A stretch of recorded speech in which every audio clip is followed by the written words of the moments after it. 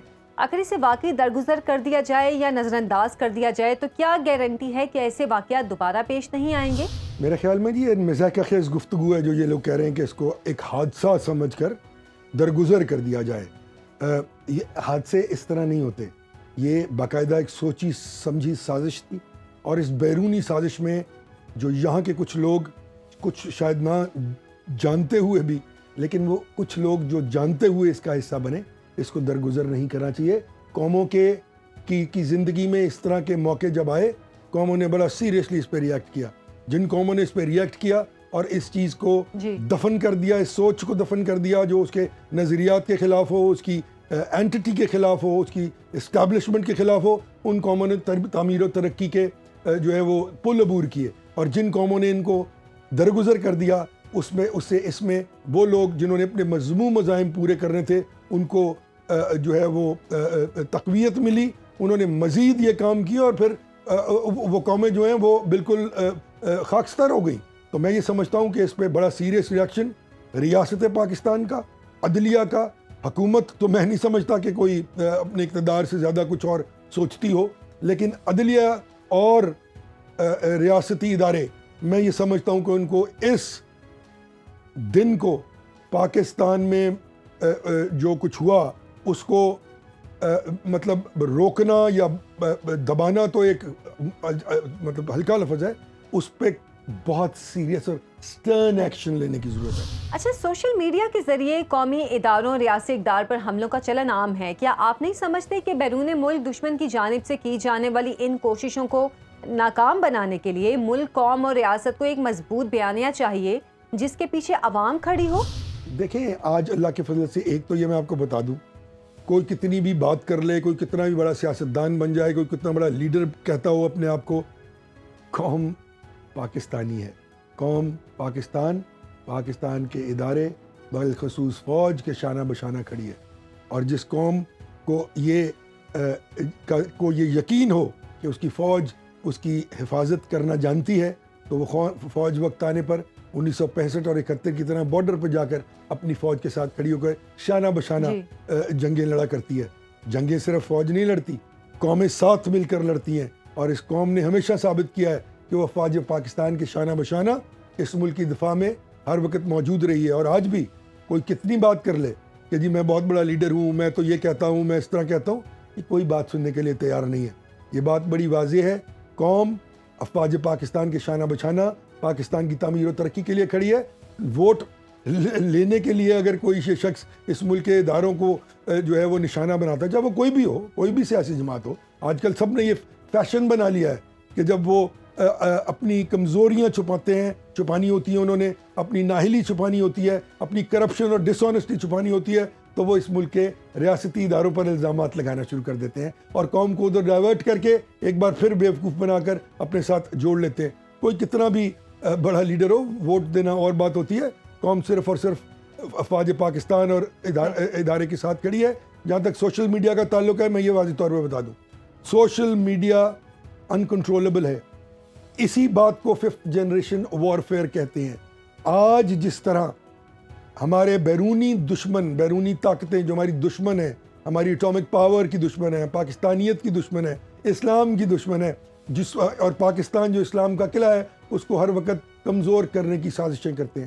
میں یہ سمجھتا ہوں کہ سوشل میڈیا پر پابندی بالکل اس حد تک لگنی چاہیے کہ نظریہ پاکستان کی اینٹی، پاکستان کی حمیت پر کوئی بات کرے خلاف اس کے، تو اس کو ہمارے لوگوں تک نہیں پہنچنے دینا چاہیے. اچھا زعیم قادری صاحب، ریاست کی جانب سے ملک دشمنوں کے خلاف مضبوط بیانیے کی تشکیل میں سول سوسائٹی اور سیاسی جماعتوں کا کیا کردار ہونا چاہیے؟ دیکھیں جی، معذرت ہے، جہاں تک سول سیاسی جماعتوں کا تعلق ہے، تمام پولیٹیکل پارٹیز بارہا اپنے مضموم سیاسی عزائم کو پورا کرنے کے لیے اس ملک کے سوشیو پولیٹیکل سٹرکچر کو ڈسٹرب کر چکی ہیں, تہہ و بالا کر چکی ہیں. جب بھی کسی کو شکست ہوتی ہے اپنے الیکشن میں, اپنی انکمپٹنس, اپنی انکریڈیبلٹی, اپنی کرپشن اور ڈس آنیسٹی کی وجہ سے, تو وہ اس ملک کے اداروں پر الزامات لگانا شروع کر دیتا ہے. جس طرح میں نے پہلے کہا, تو میرا تو نہیں خیال کہ اس ملک کی سیاسی جماعتوں میں یہ طاقت ہے کہ وہ کوئی کردار ادا کر سکے. ہاں, جو سول سوسائٹی ہے ان کے بہت اچھے لوگ, بہت قابل لوگ, بہت پاکستانیت کی سوچ رکھنے والے لوگ, نظریہ پاکستان سے محبت کرنے والے لوگ, ان سے یہ گزارش میری ہے کہ وہ آگے آئیں. They should step ahead. اس ملک کے لیے کچھ نہ کریں, صرف 5 منٹ اپنے فون سے بیٹھ کر سوشل میڈیا پر پاکستان کی بات کریں, پاکستانیت کی بات کریں, نظریہ پاکستان کی بات کریں, اس ملک کے اداروں کی بات کریں, اور اس ملک کے اداروں کو مزید تقویت دینے کی بات کریں. بہت شکریہ. زعیم قادری صاحب ہمارے ساتھ موجود تھے. ناظرین, 9 مئی جیسے واقعات کی روک تھام کے لیے ریاست کی کیا حکمت عملی ہونی چاہیے؟ شر پسند عناصر سے کیسے نمٹا جانا چاہیے؟ کیا پاکستانی قوم کو ان حالات میں سخت قوانین اور ان پر عمل درآمد کی ضرورت ہے یا کسی مضبوط بیانیے کی تلاش؟ اس سب پر بات کرنے کے لیے ہمارے ساتھ موجود ہیں ممتاز دفاعی تجزیہ کار بریگیڈیئر ریٹائرڈ وقار خان صاحب. بریگیڈیئر صاحب, بہت شکریہ آپ کے وقت کا. سر, 9 مئی پاکستان کی تاریخ باب کے طور پر ہمیشہ یاد رکھا جائے گا. 12 شہروں میں قومی دفاعی اداروں کے دفاتر پر ایک ہی وقت میں حملہ کیا گیا, توڑ پھوڑ کی گئی, املاک کو نقصان پہنچایا گیا. حملوں کی ٹائمنگ کے حوالے سے کیا کہیں گے آپ؟ اتنی زبردست ٹائمنگ تو صرف جنگوں میں ہوتی ہے یا دشمن ملکوں کے پراکسیز آپریشن میں. قومی تاریخ کے ایک تاریخ دن جو کچھ ہوا وہ سب کیا تھا؟ جی, 9 مئی کی ایک تو اس دن کی پلاننگ ہے جو آپ کو نظر آئی. اس سے پہلے جو ہے آلموسٹ 6 مہینے جو ہے یوتھ کی ذہن سازی کی, اسپیشلی جو پولیٹیکل پارٹی یہ کرنا چاہتی تھی.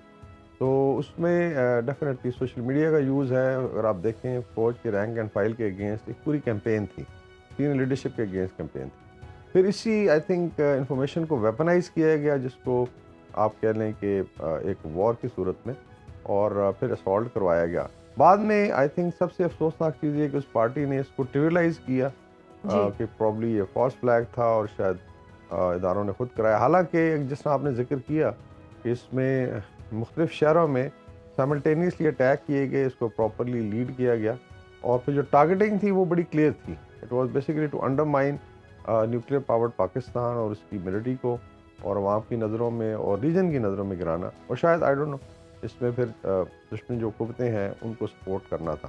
تو ہر لحاظ سے آئی تھنک یہ ایک شرمناک باب ہے. اور اچھا یہ ہوا کہ جو وہ ایکسپیکٹ کر رہے تھے کہ خدا نہ خاصا خیر روڈ پہ لاشوں کا انبار لگ جائے گا, اس کے بعد پھر اس کو کیری کریں گے, وہ نہیں ہوا. اس میں ریسٹرین شو کیا گیا اور ایک اسٹریٹجی کے تحت یہ جو ایفرٹ اس کو ڈیفیٹ کیا گیا.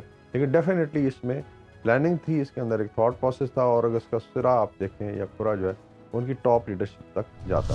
اچھا بریگیڈیئر صاحب, سانحہ 9 مئی کے روز مسلح جتھوں نے جس طرح شہداء کی یادگاروں کی توہین کی, قومی فتوحات اور فخر کی علامات کی توہین کی, ایسے غیر معمولی اقدامات کو ہم صرف جذباتی حرکات سے تعبیر کریں یا پھر معصومانہ غلطی قرار دینا تو مناسب نہیں ہے. آپ بطور دفاعی مبصر کیا ان حملوں کو پاکستان کے چھپے دشمن کی جانب سے علامتی کارروائی کہیں گے یا ایک تنبیہ جانیں گے, اور اس کے مضمرات کو کتنی دور تک محسوس کر سکتے ہیں؟ میرے خیال میں یہ اس کے اندر بھی اس کا آئی وڈ سے اس کی موٹیویشن تھی, کیونکہ شہداء کے جو مونومنٹس ہیں یا جو ان کی یادگاریں ہیں, یہ کسی بھی ملک, کسی بھی کلچر کے لیے, کسی بھی نیشن اور سوسائٹی کے لیے یہ ہمیشہ معتبر ہوتی ہیں اور ان کا بڑا احترام کیا جاتا ہے. ایک مثال ہے کہ یو ایس میں اگر کوئی وال ہے جس میں شہداء کے نام ہیں یا ان کے مارٹائرز کے, اس پہ اگر ایک مارکر سے آپ لائن بھی لگاتے ہیں تو یہ اس کی توہین سمجھے, اس کی بڑی سخت سزائیں. اسی طریقے سے آپ انڈیا چلے جائیں, آپ مڈل ایسٹ چلے جائیں, رشیا چلے جائیں, تو اس میں اگر آپ شہداء کے مونومنٹ کو اسالٹ کرتے ہیں یا ان کی جو یادگاریں ہیں, جس طرح امام عالم کا جہاز تھا یا کرنل شیر خان, جو کیپٹن کرنل شیر خان کا مزار ہے, یا ان کے لٹ سے جو مجسمے کہیں پہ نصب تھے, تو اس کا مطلب ہے کہ آپ جو شہادت کا جذبہ ہے اس پہ اٹیک کریں. It was not only attack on symbols, it was attack on the concept of martyrdom جو ہے. اور اس پہ بھی بڑی ایفرٹ ہے ویسٹ میں اسپیشلی اور بھارت میں, کہ پاکستان میں جو شہادت کا ایک رتبہ ہے, اس میں آپ نے دیکھا ہے کہ ہمارے جب بھی چاہے وار آن ٹیرر ہے یا آپریشن میں شہید ہوتے ہیں, چاہے جوان ہو آفیسرز ہوں, تو ان کے پیرنٹس بڑے فخر کے ساتھ چیز کو اون کرتے ہیں, اور اس چیز کو خاندان میں, ٹرائب میں, اس گاؤں اور شہر میں, اور آپ کسی بھی گاؤں شہر چل جائیں اس وقت ہر چوک کسی نہ کسی شہید کی یادگار آپ کو نظر آئی، بیکاز وار اینڈ ٹیرر میں پاکستان نے بہت زیادہ کاسٹ پے کی ہے. تو یہ بھی ایک ڈیلیبریٹ ایفرٹ تھی، یہ کوئی تنبیہ وغیرہ نہیں تھی. آئی وڈ سے کہ یہ ایک بڑا کلیئر اسٹریٹجی کے تحت کیا گیا، اور جن لوگوں نے کیا I think they are clear about it. لیکن انفارچونیٹلی جب دیکھیں اس کی اکاؤنٹیبلٹی یا کورٹس میں ابھی تک جو کیسز پینڈنگ ہے، اس کو پھر ٹریولائز کر کے انڈرمائن کرنے کی کوشش کی گئی. لیکن میرے خیال میں ایک بہت بڑا فیکٹر ہے جو 9 مئی کو سامنے نظر آیا. اچھا سر، ہمارے یہاں پر ایک بڑا مسئلہ آج کل مین اسٹریم میڈیا اور خصوصاً سوشل میڈیا پر بات کرنے والے اور تبصرے کرنے والے مکمل سچ جانے بغیر قومی سالمیت کی ریڈ لائن کراس کر ڈالتے ہیں. آپ کے نزدیک اس مسئلے کا کیا حل ہے؟ جس میں ایک تو جو لاز ہیں آپ کے ان کو امپلیمنٹ کریں. اچھا سم اور سوشل میڈیا کو سمجھ جاتا ہے کہ جی یہ تو انفارمل میڈیا ہے، یہ تو کوئی پرائیویٹ چیز ہے، لیکن اگر اس کا امپیکٹ دیکھیں، ابھی میں صرف مثال دیں کہ انڈونیشیا کے الیکشن ہوا، اس میں جو پریزیڈنشیل کینڈیڈیٹ تھے وہ ٹک ٹاک تک گئے ہیں، تو وہ سمجھتے ہیں کہ ایک عوامی میڈیم ہے، اس کو استعمال کر کے انہوں نے پولیٹیکل آپ کے پوائنٹ سکورنگ بھی کی، اور جو پریزیڈنٹ جیتے ہیں ان کا سوشل میڈیا پہ بہت زیادہ انفلوئنس تھا.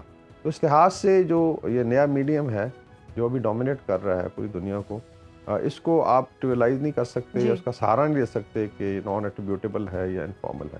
تو اس میں اس کے آئی تھنک جو لاز ہیں، اگر آپ دیکھیں یو کے میں، آپ بھارت میں چلیں جائیں، میں مثال دوں گا کہ اگر سوشل میڈیا پہ آپ اس طرح کی کیمپین کرتے ہیں کہ انسٹیٹیوشنز ان کی ملٹری یا ایون ان کی لیڈرشپ کے بارے میں، تو یا جو اسٹیٹ کو ڈیمیج کرتا ہے، تو اس کے بڑے سخت قوانین ہیں جو ابھی مزید آئی تھنک مودی نے اس کو سخت کیا ہے. ان کی 12 ایجنسی ہیں جو کسی بھی شخص کو کہیں پہ کھڑا کر کے اس سے اس کا لیپ ٹاپ موبائل ضبط کر سکتے ہیں، اور اگر اس طرح کا مواد اس کو پھر چارج کیا جاتا ہے اور بڑی سخت سزائیں. تو پاکستان میں ڈسپائٹ کے جو پیکا آرڈیننس ہے اور اس کے جو لاز ہیں وہ موجود ہیں، لیکن some how I would say کہ ہماری عدالتیں بھی ٹائم ریلیکٹنٹ ہوتی ہیں، اور اظہار آزادی جو رائے کی آزادی اس کی آڑ میں لوگ پھر اس کام کر جاتے ہیں. تو ان کو آئی تھنک جو لاز ہیں ان پہ سختی سے عمل کیا جائے، اور اگر آپ سوشل میڈیا کو کنسٹرکٹیو طریقے سے کرٹیسزم کے لیے یوز کرتے ہیں تو اس میں کوئی مذائقہ نہیں ہے. لیکن جب آپ انڈرمائن کرتے ہیں، ڈیلیبریٹ ایفرٹ کرتے ہیں اور خلیج پیدا کرتے ہیں لیٹس سے اداروں اور عوام کے درمیان، تو یہ بڑا خطرناک کام ہے، اور اس کا آئی تھنک سد باب لاز کے ذریعے ہونا. دوسرا اویئرنیس ہے، جس طرح آپ اور ہم ڈسکس کر رہے ہیں، اسپیشلی یوتھ کو اویئر کرنے کی ضرورت ہے کہ جب سوشل میڈیا کے ذریعے آپ کی عوام کی آواز ہر جگہ پہنچ، جس کا یہ مطلب نہیں ہے کہ آپ اسٹیٹ کو، اسٹیٹ انسٹیٹیوشنز کو، اپنے شہداء کو، افواج کو یا ایون جوڈیشری کو انڈرمائن کریں. تو آئی تھنک اس میں لاز کو امپلیمنٹ کرنے کی ضرورت ہے. اچھا سر، فوج اور عوام میں جو خلیج پیدا کرنے کی شعوری کوششیں کی گئی ہیں، ان کا سد باب کیا ہے، اور پاک فوج اور عوام کے رشتے کو مزید مضبوط بنانے کے لیے کیا کرنا ہوگا؟ جس میں 9 مئی کو اگر دیکھا جائے تو اس میں ڈیفینیٹلی ایک ایفرٹ ہوئی اور ایک ڈنٹ کریٹ کرنے کی کوشش کی گئی، اور اس میں انفارمیشن کو ویپنائز کیا گیا. لیکن میرے خیال میں جو یوتھ ہے اویئر ہے.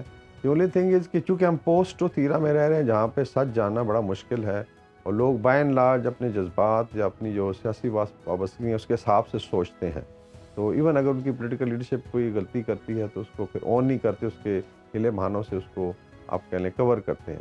تو اس میڈیم کو استعمال کر کے ایفرٹ تو کی گئی، اور کسی حد تک آئی وڈ سے کہ کچھ ڈینٹ آیا، لیکن بائی اینڈ لارج عوام سمجھتی ہے. ابھی آپ نے دیکھا کہ چاہے سوئفٹ ریٹارٹ تھا جس میں پاکستان کی ملٹری نے رسپونڈ کیا، یا ہمارے نیبرنگ کنٹریز سے افغانستان سے جب پاکستان کو تھریٹن کیا گیا، یا ایون برادر ملک ایران سے غلطی ہوئی، اس کا رسپانس دیا، بیکاز مسلح افواج جو ہیں وہ ذمہ دار ہیں جغرافیائی سرحدوں کی حفاظت کے لیے، اور وہ عوام کی اپنی فوج ہے اور عوام اس چیز کو سمجھتی ہے. ایک تو اس کو ہائی لائٹ کرنے کی ضرورت ہے، اور دوسرا جو عوامل باہر سے یا اندر سے اس کے اندر کوشش کر رہے ہیں تو ان کو آئی تھنک اکاؤنٹیبل کرنا ہوگا، and they should be taken to task. اور آہستہ آہستہ آپ دیکھیں گے عوام میں اگر کوئی غلط فہمی ہے تو انشاءاللہ وہ دور ہو جائے گی. اور فوج اور عوام نے ہمیشہ مل کے ہی آگے بڑھ کے پاکستان کا ڈیفینس کیا ہے، اور انشاءاللہ آگے بھی یہ سلسلہ ایسے ہی جاری رہے گا. بہت شکریہ وقار خان صاحب آپ کے وقت کا. ناظرین، پاک فوج جہاں حربی صلاحیتوں سے مالا مال ہے، وہیں ملک کی سب سے بڑی NGO کا کردار بھی اس کی خاصیت ہے. فری میڈیکل کیمپ، روزگار کی تربیت کے ادارے، ریسکیو کا کردار، اسپتال اور صحت بحالی کی سہولتوں سے لیس غیر معمولی طبی مراکز، سب پاک فوج کا خاصہ ہیں. آج ہم آپ کو دکھائیں گے اسپیشل بچوں کی اسپیشل ایجوکیشن کے حوالے سے قائم پاک فوج کے ادارے Lahore garrison institute for special education سے متعلق زینب شہباز کی رپورٹ. پاکستان کی افواج اپنی پیشہ ورانہ خدمات اور صلاحیتوں کی بدولت دنیا میں الگ مقام رکھتی ہے. قیام پاکستان سے لے کر اب تک پاک فوج اپنی ملکی سرحدوں کی حفاظت کے ساتھ ساتھ قومی ترقی کے لیے مختلف شعبہ جات میں اپنی خدمات سر انجام دے رہے ہیں، جن میں سے ایک Lahore garrison institute for special education بھی ہے، جن میں نہ صرف فوجی اہلکار اور افسران کے بچے بلکہ عام شہریوں کے آٹزم کے شکار بچوں کو بھی تعلیم و تربیت دی جاتی ہے۔ اس ادارے میں کتنے بچے زیر تعلیم ہیں، یہ ادارہ کب بنا، آج آپ کو بتاتے ہیں۔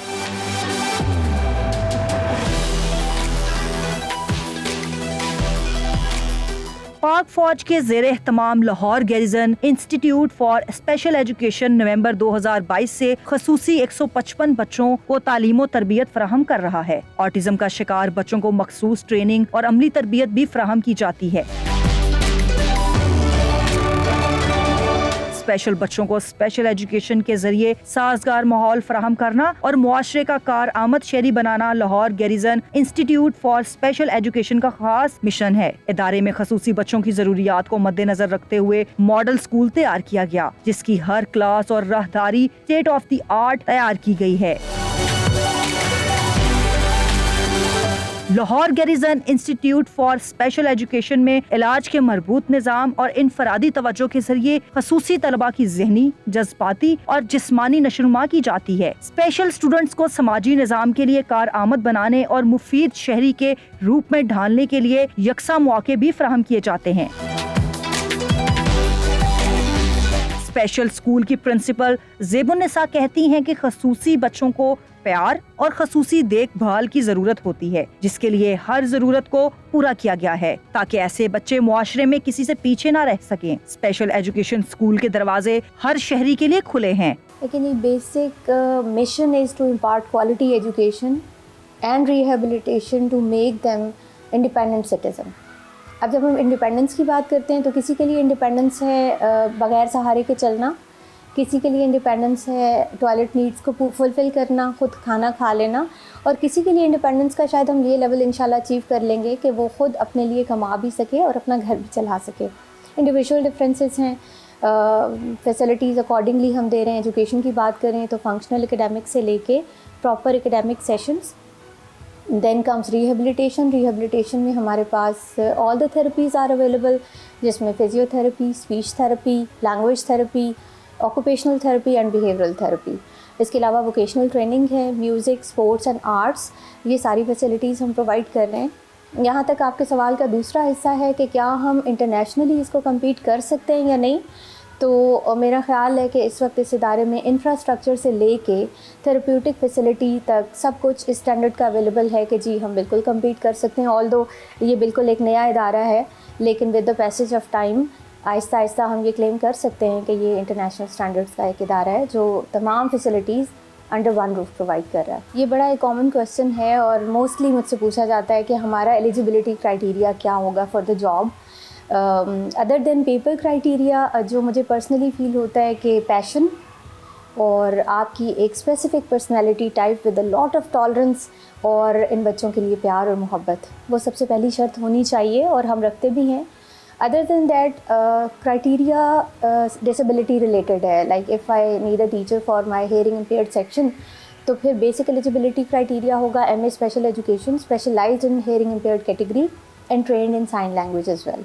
اسی طرح ریلیٹڈ ٹو تھراپی ہے تو بیہیورل تھراپسٹ کا بیہیورل تھراپی میں کوالیفیکیشن ضروری ہے، اسپیچ اینڈ لینگویج تھراپسٹ ہے تو اس کا ایم ایس مسٹ ہے اسپیچ اینڈ لینگویج پیتھولوجی میں۔ آکوپیشنل تھراپسٹ اور فزیکل جو تھراپی ہے وہ آپ کو پتہ ہے کہ میڈیکل کالجز کی 5 ایئرس کی ڈگریز ہیں، تو بیسک ایلیجیبلٹی کرائٹیریا ہم وہاں سے اسٹارٹ کرتے ہیں اور پھر ڈیفینیٹلی جس کا جتنا ایکسپیرینس ہے، جو جتنا اسکلفل ہے، سلیکشن کا جو پروسیجر ہے، اسکروٹنی ہم بہت اچھے سے کرتے ہیں، وہ اس طرح سے کہ ریٹن ٹیسٹ، اس کے بعد ڈیمانسٹریشنس اینڈ انٹرویوز، اور اس کے بعد 5 days کا ٹرائل، اور پھر اگر ہمیں لگتا ہے کہ ہاں ہمارے ساتھ ٹیم ممبر ایڈجسٹ کر سکتا ہے، جو ہماری ایک ریکوائرمنٹ ہے اسکلس کی، وہ اسکل سیٹ اس کے پاس ہے، تو پھر ہم اس کو جوائن کرواتے ہیں۔ ملک میں اس وقت ماڈل اسکول کے متعلق والدین بھی کہتے ہیں کہ خصوصی بچے اللہ کا خاص تحفہ ہیں۔ مخصوص عمر کے بعد بچوں کے لیے کالج کی سہولت بھی ضروری ہے تاکہ وہ معاشرے کا کامیاب انسان بھی بن سکیں۔ کمپیریزن ہرٹ کرتے ہیں انسان کو، جب انسان کمپیئر کرتا ہے اپنے بچے کو اس ایج گروپ کے بچوں سے، تو کمپیریزن نہ کریں. مائیں جو ہیں ان کو میرا یہی میسیج ہے کہ کمپیریزن آلویز ہرٹس یو, کہ جب آپ کمپیریزن کرتے ہیں یو فیل ہرٹ. تو اٹس بیٹر کہ آپ اپنے بچے کی اسٹرینتھ دیکھیں کہ اللہ تعالیٰ نے اس کو کتنا, اس کو بھی تو انڈیویجولی کتنا پوٹینشیل دیا ہے, کہ باقیوں سے کس طرح سے یونیک بنایا ہے. تو بچے کی اسٹرینتھس کی طرف فوکس رکھیں. اگر آپ مائیں اپنے بچوں کو دوسرے سے کمپیئر کرتی رہیں گی کہ اس ایج کا بچہ اب اس کلاس میں ہے یا یہ کر رہا ہے, تو اس کو دکھ ہوگا, تو وہ ہرٹ کرتی ہیں. تو اس لیے اپنے بچوں کو کمپیئر نہ کریں, اپنے بچوں کی اچیومنٹس کو چیریش کریں, جو چھوٹا سا بھی وہ کریں اس پہ خوش ہوں, کیونکہ this is what life is all about. اللہ تعالیٰ نے ان کو ڈفرینٹ بنایا ہے. نہیں ایکچولی اس میں یہ تو نہیں کہہ سکتے کہ یہ ہمارے لیے آزمائش ہے, یہ اللہ تعالیٰ کی طرف سے ایک نعمت ہے ہمارے لیے, ایک اسپیشل کٹ جو ہے, ایک خاص جو ہے اللہ تعالیٰ کا تحفہ ہوتا ہے. تو اس میں تھوڑی سی چیلنجز ہیں, بٹ یہ کہ ہمارا یہ اولاد ہے اور ہم نے اسی کو آگے لے کے چلنا ہے, تو ہمیں اس کے لیے کچھ سیکریفائسز کرنی پڑتی ہیں. تو اس سلسلے میں ہماری کوشش کافی حد تک یہی ہوتی ہے کہ اس کو کسی معاملے میں بھی جو ہے نا وہ ہم ڈیگریڈ نہ کریں, اپریسیشن جو ہے وہ ہم رکھیں, اور کچھ معاملات میں ہمیں جو ہے نا اس کے ساتھ مل کے کام کرنا پڑتا ہے. تو یہ کافی ایک چیلنجنگ انوائرمنٹ ہے, بٹ وی آر ہیپی کہ ہم اپنے بچے کو یہاں پہ ٹریٹ کر رہے ہیں. اور باقی اس اسکول کے حوالے سے اگر آپ بات کر رہی ہیں تو یہاں کا اسٹاف, یہاں کا انوائرمنٹ اس لحاظ سے دوسرے اسکولوں سے بہتر ہے کہ یہاں پہ جو آرمی کی طرف سے نظم و ضبط ہے, جو رولز اینڈ ریگولیشن ہے, ان کو فالو کیا جاتا ہے, اور بچوں کی بڑی اچھے سے کیئر کی جاتی ہے اپنا بچہ سمجھ کے. So that's why I'm quite satisfied. First of all تو میرے بچہ جو ہے وہ ڈیف اینڈ ڈم ہے, اور مجھے وہ بچے نے ہی بتایا کہ پاپا کچھ بچے میرے ساتھ جو پہلے والے اسکول میں تھے تو وہ اس اے پی ایس اسکول میں چلے گئے ہیں. تو جب میں نے اس اسکول کو بارے میں تھوڑی انفو لی تو مجھے پتہ چلا کہ یہ تو بہت ایکسپینسو ون ہے. تو بعد اس کے بچے کے انسسٹ کرنے کے بار انسسٹ کرنے کے بعد میں نے جب ان سے رابطہ کیا, ریسیپشن پہ کال کی, تو ان کا بڑا اچھا ایک ایٹیٹیوڈ اور بڑے اچھے مینرز کے ساتھ انہوں نے مجھے ڈیل کیا. تو میں نے کہا کہ جب انہوں نے فیس اسٹرکچر بتایا تو میں نے کہا میں آئی کانٹ افورڈیبل, یہ تو بہت زیادہ ہے. تو جی اسپیشلی مس طیبہ نے مجھے کہا کہ آپ پرنسپل صاحبہ سے ایک مرتبہ سر آ کے ملیں.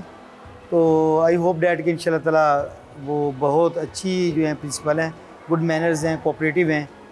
تو اس کے بعد پھر میں میڈم سے آ کے ملا. تو جس طرح آپ کا فیس اسٹرکچر ہے, میں ایک پرائیویٹ اسکول میں کلیریکل اسٹاف میں ہوں, تو میں تو وہ افورڈ نہیں کر سکتا. تو اس کے بعد جو میری ایکسپیکٹیشن تھی اس سے بڑھ کے میڈم نے میرے ساتھ کوآپریٹ کیا, ایون کہ آؤٹ آف دا وے جا کے کوآپریٹ کیا.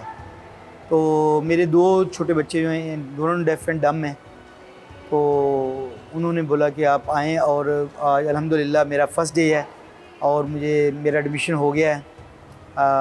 یہ جتنا بھی کریڈٹ ہے اسپیشلی میڈم جو پرنسپل ہیں ان کو جاتا ہے, اور really she is very nice and kind heart. I have no word to admire this. پاک فوج کے special education school Lahore garrison میں ایک اسپیشل ٹیچر بھی اپنی صلاحیتوں کے جوہر دکھا رہے ہیں. خصوصی بچوں کے ساتھ خصوصی استاد کا رویہ بے مثال ہے. الحمدللہ اب تو یہ جو انسٹیٹیوٹ ہے انہوں نے مجھے ہائر کیا یہاں پہ, ان کا شکر ادا کرتا ہوں میں لاکھ. انہوں نے مجھے اپنے پیروں پہ کھڑا ہونے کے لیے یہاں پہ ایک جاب دی, اور اب میں جاب کر رہا ہوں, اپنے گھر والوں کو بھی سپورٹ کر رہا ہوں, اور معاشرے کو یہ کہنا چاہتا ہوں جی خدا پہ بھروسہ رکھیں, ہمت نہ ہاریں, کیونکہ آپ کے سامنے ہی ہوں میں بھی. اگر کسی کا ہاتھ یا فنگر کٹ جاتی ہے وہ بھی مانگنا شروع کر دیتا. اگر وہ خود پہ بھروسہ کرے, ہمت نہ ہارے, اللہ پہ بھروسہ رکھے, کیونکہ دینے والی اللہ کی ذات ہے. اور اگر ان کو اللہ کی ذات پہ بھروسہ نہیں ہے تو وہ پھر انسانوں سے مانگتے ہیں. انسان زیادہ سے زیادہ کیا دے دے گا آپ کو؟ صرف پیسے دے سکتا ہے, آپ کو کچھ نہیں کر سکتا, عزت نہیں ملے گی. اگر آپ لوگ خود کمائیں, اس میں خود کھائیں, آپ کو عزت بھی ملے گی. دوسری جانب بچوں کو اسکول میں learning therapy, speech therapy, physical therapy, art, sign language, sports, music class سمیت دوسری ووکیشنل تربیت بھی دی جاتی ہے. ادارے کا مقصد طلباء کو آزاد اور خود مختار زندگی کے لیے تیار کرنا ہے. پاکستان آرمی کے تحت ملک بھر میں اسپیشل بچوں کی نشوونما اور تعلیم و تربیت کے لیے 25 ادارے کام کر رہے ہیں, جن میں سے 20% طلباء کا تعلق آرمڈ فورسز کے خاندانوں سے ہے, جبکہ باقی 80% سول گھرانوں سے تعلق رکھتے ہیں. پاک فوج نہ صرف ملک کے امن کے لیے کوشاں ہیں بلکہ تعلیم, صحت سمیت سماجی اور اقتصادی ترقی کے لیے بھی مصروف عمل ہیں, جس کی وجہ سے قوم کو ان پر فخر ہے. پاک قوم اور پاک افواج یکجان دو کالب، سرحدوں پر گولیوں سے چھلنی سینوں کی باڑ کھڑی کر دینے والے شہید اور خاک اور خون میں لپٹے غازی قوم کا فخر ہیں۔ اسی طرح دشمنوں کے ہجوم میں گھرے پاکستان کی پہلی دفاعی لائن کی پشت پر مضبوط اور پر اعتماد قوم پاک فوج کا اثاثہ ہیں۔ در حقیقت لسانی تعصبات سے بالا، نسلی امتیاز سے بھی بلند اور مذہبی تفریق سے ماورا پاک فوج قومی یکجہتی کی علامت ہے۔ یہ ہے تو ہم ہیں، اور ہم ہیں تو یہ ہے۔ قوم اور افواج کی ابدی حیات کی دعا کے ساتھ رخصت چاہیں گے، اجازت دیجیے، اللہ حافظ۔